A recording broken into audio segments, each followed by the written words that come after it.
Pablo, I'm excited to have you on the show. You have an absolutely incredible background. Like it's just a fascinating set of work that you've put together, and you're the co-founder and founder of several companies. You're an influencer not only in design, but I would also say in the Latinx community in the tech world. Can you maybe tell us all a little bit about yourself and maybe what's keeping you busy as we head into 2024? Yeah. I've been a designer for a very long time, it's already 25 years. Like I started back in 1998 or 99.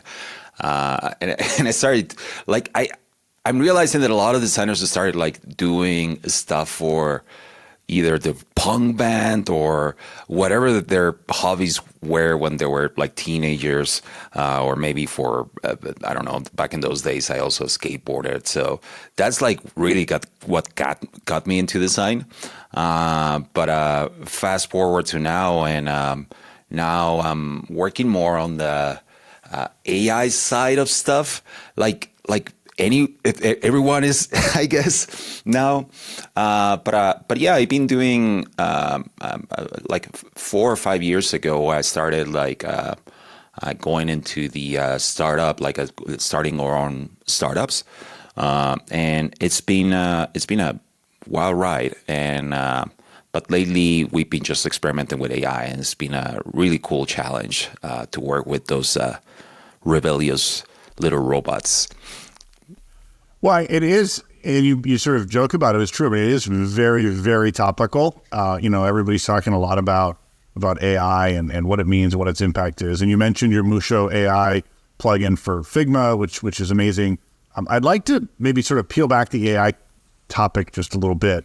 I think a lot of folks, especially in the creative world, are seeing the capabilities of AI, which is exciting. We talk a little bit about that, but I think the sort of underlying discussion that I think is starting to be talked about, but I think is really where a lot of the interest is shifting to is sort of getting our arms around what does AI actually mean for people in the creative fields? What does it mean for a designer when capabilities like this come into the market? So, I get asked this by UX researchers as well, but maybe from your perspective, let's start with designers. What is AI going to mean for them? Is it going to make them more productive? Is it going to put them out of work? Is it going to change what they do? How do you see AI changing the role a developer plays and the impact on their actual job? We started this startup because we're all very optimistic about this.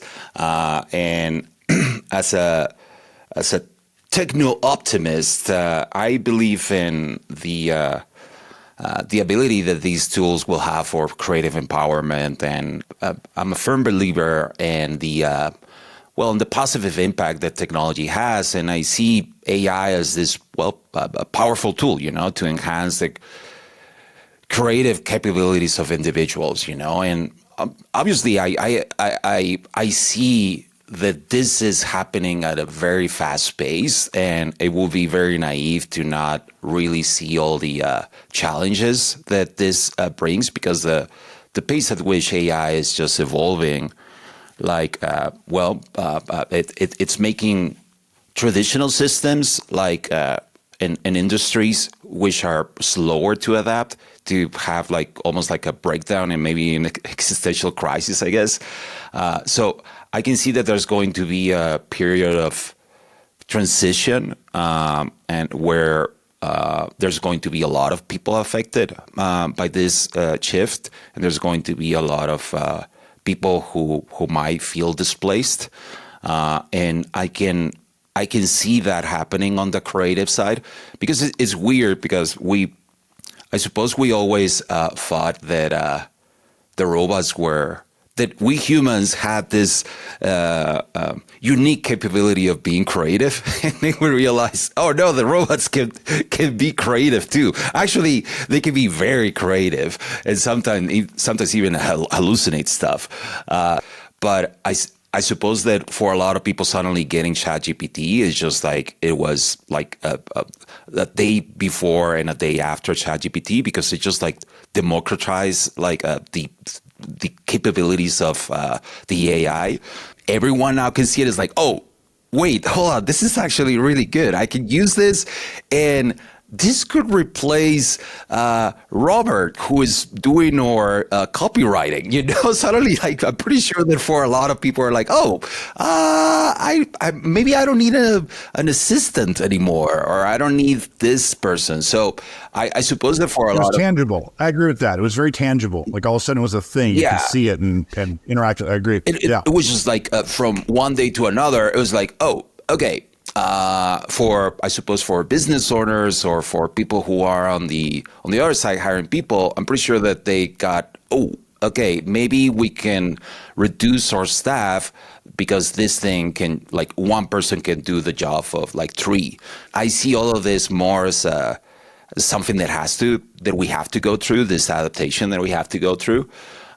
It's gonna affect more some than others.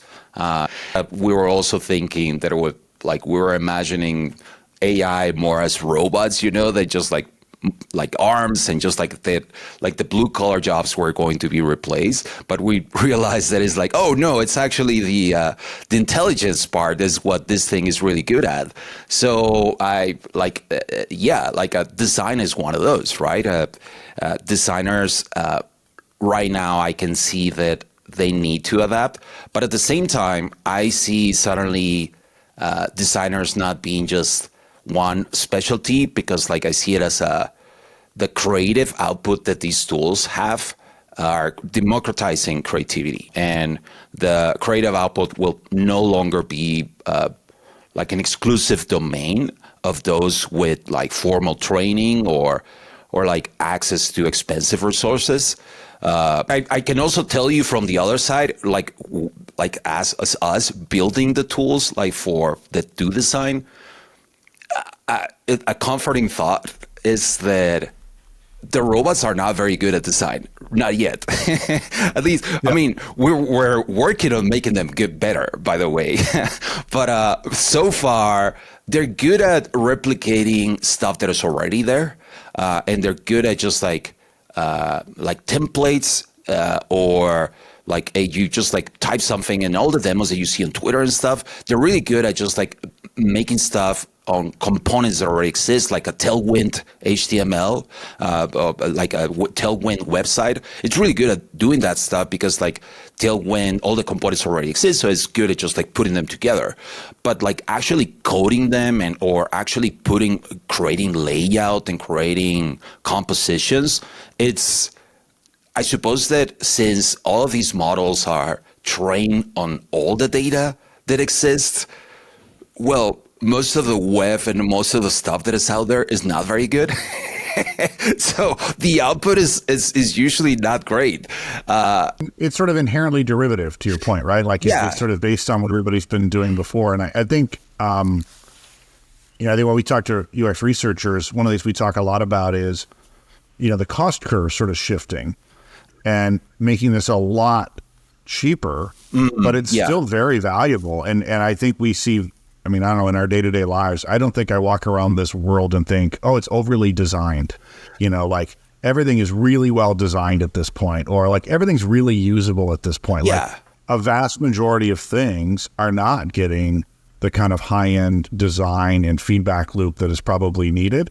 And so I think if we step back and we're like, how big is the surface area for creating much better experiences? I think it's probably 100x what we're able to execute on today. So, I've been telling folks in our little community, if AI could make you 10 times more productive, we probably still need to hire 10 times as many researchers because that's the size of the surface areas. And I feel that way about design as well.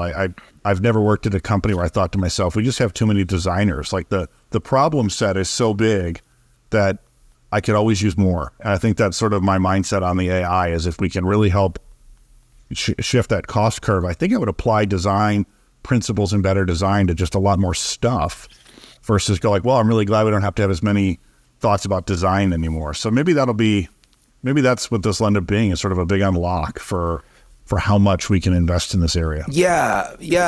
I think there's definitely a shift in like how we see the role of the designer and research. I see that a lot of the things that are like, we have already, even without AI, we have already seen like a change in design systems and a lot of tools that have been getting better and better, just like reducing all the repetitive tasks and all those things that are not really designed, that are just like putting blocks together. All of those things are almost going away, and with AI, all of those things are just like even easier to get rid of from your task list of what you need to do. So pixel perfection is not you shouldn't there shouldn't be a design that is not pixel perfect anymore, because this thing just like can take all of those little tasks and do them for you. So I can see that as a designer, you can focus on other areas, and you can use these little robots to assist you on creating more of the things that you wanted to create, but just didn't have the time before. Or maybe like me, you were a little bit lazy. And laziness is the secret to all innovation, right? Somebody deciding, I don't want to spend my time doing this. So I agree with that. Maybe tell our listeners a little bit about the plugin. I think we sort of mentioned it, and I don't know that I'd ever directly asked, like, hey, tell everybody what the plugin does. And I mean, I know that, Figma's footprint in the design world is just massive. Yeah. I doubt anybody listening is not at least adjacently working with Figma in some way, and it's a great product. So maybe describe how the plugin works and sort of what it does. Of course. Yeah. So the Musho AI plugin, it's really simple. It's just a little text input where you just ask it something and then it will output something, So it's very similar to other creative tools out there in that aspect. But right now, like, we started with one simple goal in the beginning, where it was, hey, let's just do landing pages, and it's not very original, but it was also intentionally not original because, like, there's so much information about landing pages, so we can easily train a model or a little robot to do landing pages, and that way we learn and we get something out there. And we put something together that just like created really nice landing pages, and it did everything with like all the auto layout, like the stuff that as a professional designer you would expect from like a landing page, where like it's responsive, you can make it smaller, you can make it bigger. So it does all of that stuff, and it does it with really nice images. It follows your prompt, like it's very accurate with what you do, and also it creates images and the copy. So it's great at that, and now we're working on expanding on that initial idea. It's just like, it's very limited to just do landing pages. So it was like, okay, we learned that. Now can we do it all? So now we're working on that. But I would say that it's something that happened that is really, really cool. Once we asked ourselves, like, oh, okay, now it made landing pages. Can it do it all? It's going to be easy, right? And I suppose there was some kind of Dunning-Kruger effect in the beginning, It's still going, where you think that just like knowing just this little, you think that you know it all, and you feel very confident about what you're doing. But I don't know if you ever heard about the Dunning-Kruger effect, where the least you know, the more confident you feel. And but also there's this thing called Mount Stupid, where it's like there's even a graphic about the Dunning-Kruger effect, and the more confident, but the less you know, is also, it's called the peak of Mount Stupid. And we were at the peak of Mount Stupid, where we decided, okay, let's do it all. We could do it. And then we started, okay, let's try doing this, and let's try doing social media, and let's start doing graphic design. And then as we realized, like, oh, okay, this thing is actually harder than we thought. But it's been a really nice challenge to have, just like understanding how. I like to call them little robots, but it's just like large language models, and it's machine learning and all these things that are behind. But I imagine them as little robots. And now we're teaching little robots to do very different things, because we realize that if you just give the role of the designer to one single robot, then it's slow, it costs a lot and is not very accurate. And it would just like at some point it would just like break down. So we decided to start like doing like little assistants that are really specialized in different skills, which is weird because then we realized like, oh, we're like creating like a design team here. Like in the back, there's actually like an agency, like or like a design team with different robots. There's the illustrator. There's the one that is really good with typography and is really good at doing font combinations. There's another one that is just really good at color, and the one that is like the copywriter. So and then you as the client, let's see, or we call the designer, in this case, we call them the user, we call them the creative director. The creative director is interfacing with one, like a manager, let's call them, like the project manager on the other side. And then this project manager is like, oh, okay, you need this. Okay, cool, don't worry. And then goes to the back and then it's like, hey, I need an illustrator. I need a photographer. Hey, I need a copywriter for this little thing that Andy and Nathan needs, you know? And then it goes and does those things and then creates a team for a specific task. And I don't know, that has... unlocked a lot of the different things that we can do with it, because now instead of trying to teach it all, we just like go in different very specific tasks for it to do. And now it's doing social media stuff, and now we're teaching it to do like any kind of UI, which is good, but at the same time, sometimes it doesn't understand. So like, I don't know, it's just really cool. But that's on the experimental mode, and we call it experimental mode because it can really do anything. But we have been training it for like 3 months, this model, for it to do anything. But to be honest, like we haven't released it, and we still call it like beta alpha because what it does is still not at that level that we want it to. But it just like gets a little bit better and better. So it's super fascinating as like an organizing principle. I mean, I love the idea of the robots having little areas of expertise. So that makes a ton of sense. But I really think the landing page concept scaled is also super interesting. Like, imagine at your fingertips being able to have the skill set of how to design something really important to you, like a landing page, which again, you're right, is sort of maybe a great example of the Dunning-Kruger effect, where at first step, like how hard can it be to design a landing page? Like they're all over the internet. But then you get down to optimizing your landing page is such a needle mover for a business. Like 1% conversion could be the difference between your business making it or not, right? I mean, so it's really interesting to think about sort of specialization in that world as well. I think we always think of large language models as like this amazing generalist, but like specialization is really fascinating as well. So that's definitely something people that are listening should go check out. Like it's a really cool area. I do want to shift gears because I also think you have an amazing background, and a lot of our listeners ask us about the people that are on the show are interesting. Like, how did they get to that point? So while we try to get the knowledge, I also want to sort of dive in a little bit to what advice you'd give to people. So if our listeners are a staff designer or earlier in their career, and they're thinking about following an entrepreneurial path like yours, which I think is just fascinating, and it is exciting to listen to you talk about the stuff that you all are building. What advice would you give to them about heading down the entrepreneurial path? Oh man, I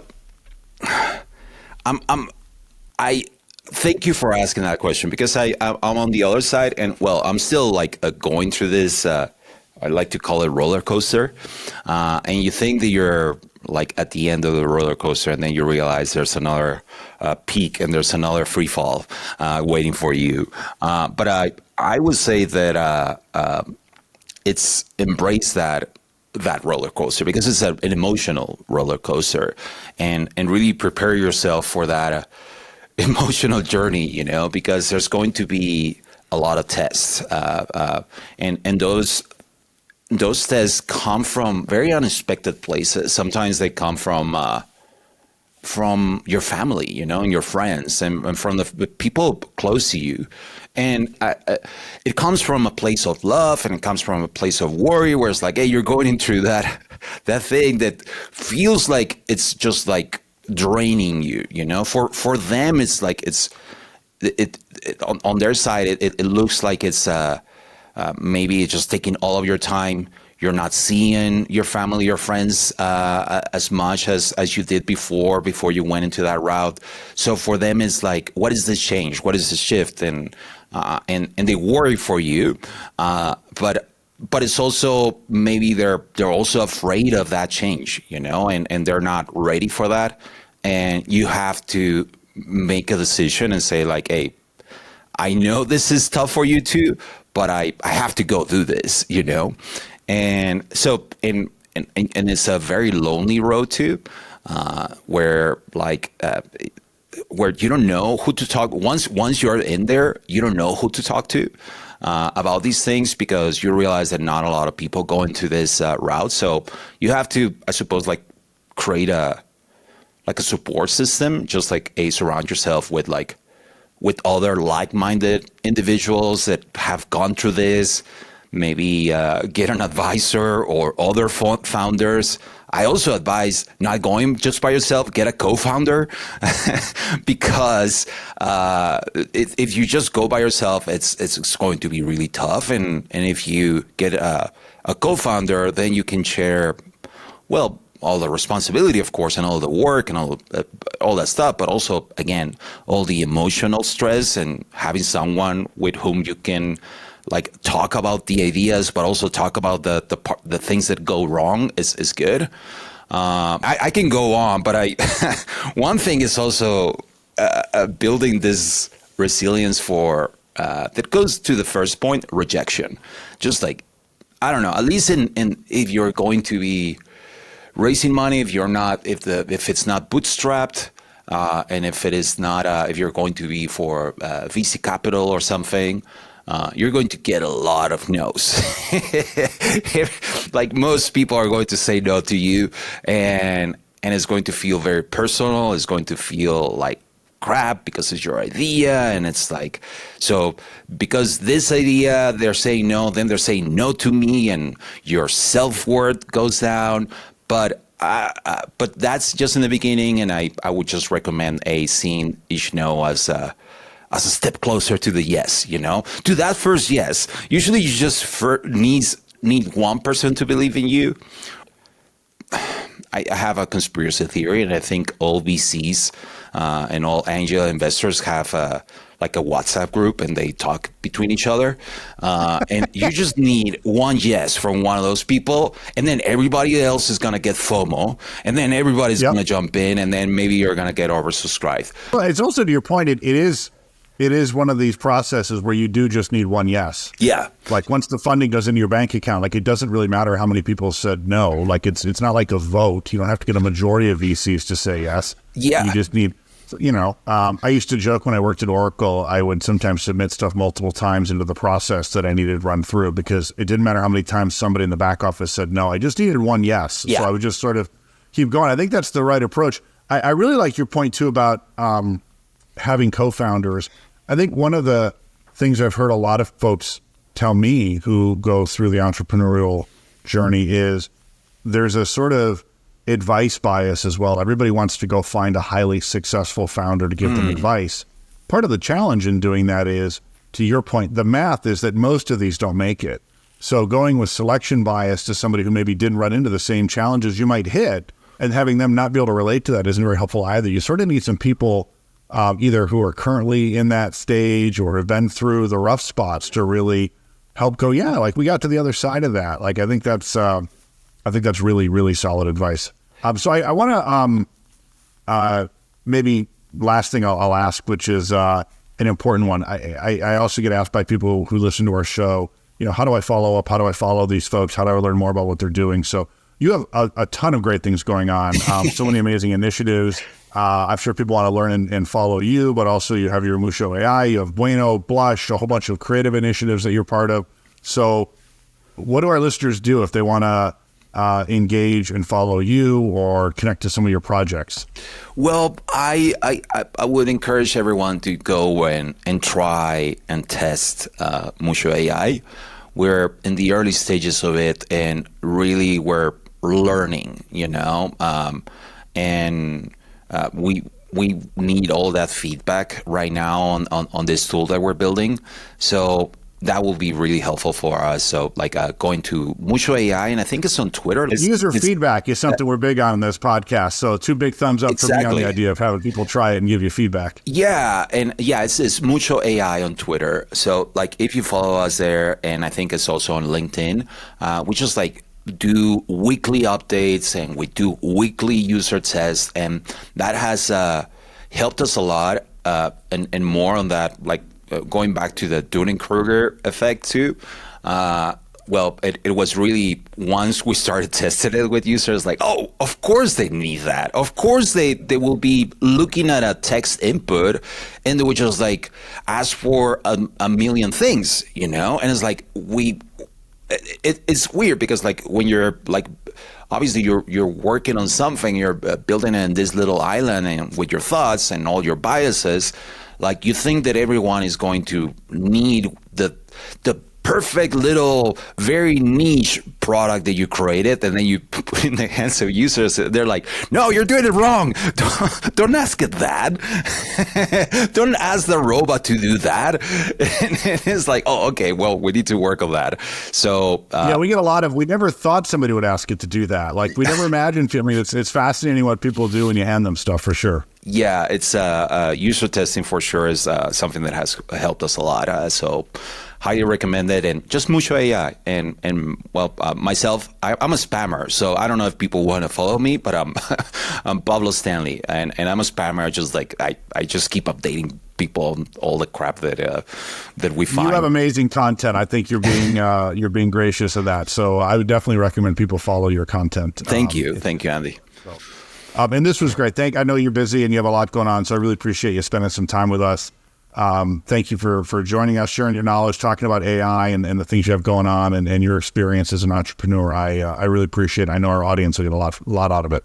Thank you, Andy, Nathan. Thank you for the opportunity for talking about this thing that I don't get to talk a lot, the behind the scenes. Well, it was great.